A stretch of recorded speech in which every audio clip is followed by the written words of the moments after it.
నమస్తే, welcome to reflection news. నేను Sharma.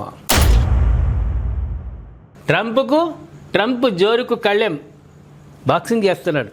Boxing యుద్ధవీరుడు. యుద్ధం అంటే మహా ఇష్టం, యుద్ధోన్మాది. ఏమైనా రాజ్యాలు ఏలుతాడా? వెనుకటి రాజులంటే చేసిర్రు, అది వేరు. ఇప్పుడు ప్రజాస్వామ్య దేశాలు ఎక్కడైనా ఆ దేశాల మీదకి అనవసరంగా యుద్ధానికి పోతే దేశ ప్రజలు, వాళ్ళ దేశ ప్రజలు ఒప్పుకుంటలేరు. ఇప్పుడు నష్టం చేసిడు. ఉన్న మందు సామాగ్రి, బాంబులు, క్షిపణులు అన్నీ ఒడిచిపోయినాయట.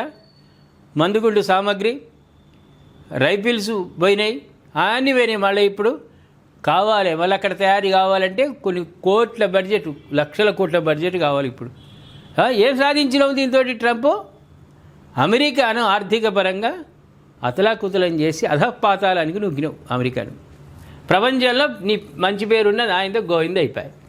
ఇక్కడ ఏమైంది? ఇక్కడ సెనెట్ ఉంటుంది. సెనెట్ వాళ్ళు సమావేశమయ్యి యుద్ధము ఎప్పుడు పడితే అప్పుడు చేసే అధికారం అధ్యక్షునికి ఉండకుండా చేసి పడేసారు. అయిపోయాయి. తాళం వేసుకోవాలి నోటికి. అమెరికా అధ్యక్షుడు డొనాల్డ్ ట్రంప్నకు స్వదేశంలో గట్టి ఎదురుదెబ్బ తగిలింది. ఆయన జోరుకు కళ్ళెం వేస్తూ ఇరాన్పై సైనిక చర్యను అడ్డుకునేందుకు ప్రవేశపెట్టిన యుద్ధ అధికారాల తీర్మానాన్ని సెనెట్ మంగళవారం 50-48 ఓట్ల తేడాతో ఆమోదించింది. యుద్ధాన్ని ఆపేందుకు ఉద్దేశించిన ఈ తీర్మానం సెనెట్ ముందు మొత్తంగా 10 సార్లు రాగా దానికి ఆమోదముద్ర పడడం ఇదే తొలిసారి. 4 రిపబ్లికన్ సెనేటర్లు ఈ తీర్మానానికి మద్దతు పలకడం ద్వారా ట్రంప్నకు షాక్ ఇచ్చిండ్రు.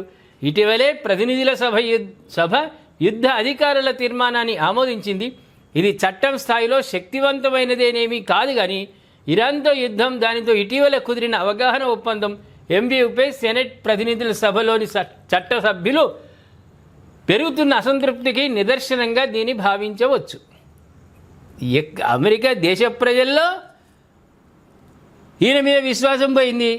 ఆగం చేస్తున్నాడు. అనవసరమైన యుద్ధాన్ని కొని తెచ్చుకున్నాడు. ఈయన యుద్ధం చేస్తూ దేశాన్ని భ్రష్టు పట్టించిన అక్కడ ప్రజల్లో నిరాశ, నిస్పృహలు.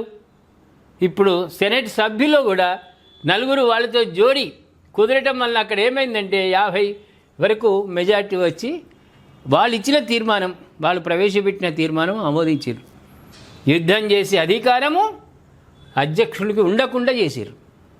ఆమోదించాలి. చట్టసభల్లో ఆమోదం తర్వాతనే యుద్ధం చేయాలి. దాని పూర్వాపరాలు మంచియా కావా అని ఆలోచించినాకనే యుద్ధం చేసే విధంగా ఇప్పుడు అక్కడ మార్పు వచ్చింది. అయితే ఇరాన్తో యుద్ధం కారణంగా ఖాళీ అయిన మందుగుండు సామాగ్రి, ఆయుధాలను తిరిగి అమ్ముల పొదిలో చేర్చుకునేందుకు $80 బిలియన్ కావాలని కాంగ్రెస్ను, పెంటగాన్ కోరుతున్న వేళ ఈ పరిణామం చోటు చేసుకోవడం ప్రాధాన్యత సంతరించుకుంది. ఏం సాధించినావు దీంతో? ఏమీ సాధించలేదు. నువ్వు పిల్లి అనుకున్నటువంటి ఇరాన్ పులిగా మారి నీవు లొంగాల్సిన పరిస్థితి వచ్చింది. అక్కడ ఇరాన్ లొంగలే, నువ్వు లొంగి ఒప్పందం చేసుకున్నావు. అమెరికా అధ్యక్షుడు డొనాల్డ్ ట్రంప్నకు ఫెడరల్ కోర్టులో తాజాగా మరో ఎదురు దెబ్బ తగిలింది. కోర్టు కూడా తివాట్లు పెట్టింది.